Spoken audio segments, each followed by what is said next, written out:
大家好，又嚟到活得自在行嘅時間，我係 Sharona。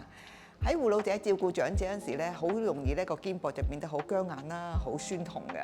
咁我今日咧就想教大家3個動作，希望喺扶抱長者嗰陣時咧減低咗肩膊嗰個壓力，同埋強化肩膊嘅力量。呢個動作咧就需要一張穩定嘅凳啦，同埋有2個水樽，就當做一個小啞鈴嘅。第一個介紹嘅動作咧就係肩推。呢一個動作咧就可以強化我哋嘅三角肌，咁喺扶抱長者嗰時咧就更輕鬆啦。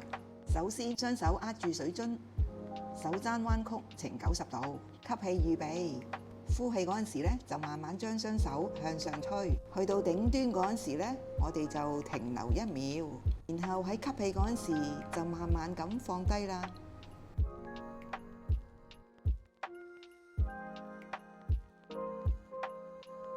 咁呢個動作呢，我就建議大家每日就做3組，而每組做8至12下。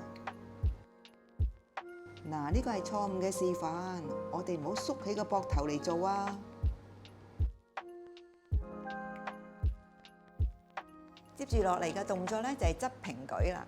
咁佢係可以改善肩關節嘅活動度啦，同埋喺照顧長者嗰時呢，可以減低嗰個肩膊嘅僵硬嘅。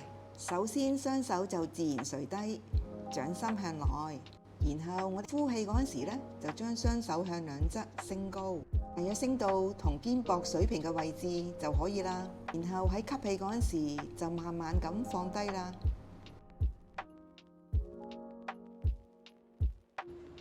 咁呢個動作咧，我就建議大家每日就做3組，而每組做8至12下。嗱，呢個係錯誤嘅示範，千祈唔好寒背，同埋唔好縮起個膊頭啊！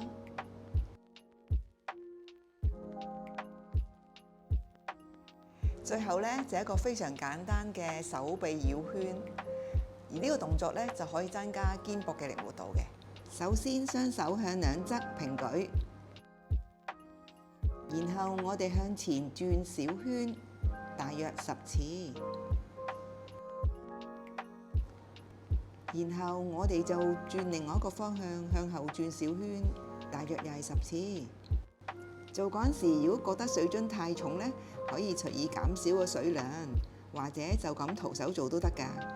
呢個動作我建議每日做3組，每組就係向前同埋向後各自做10下。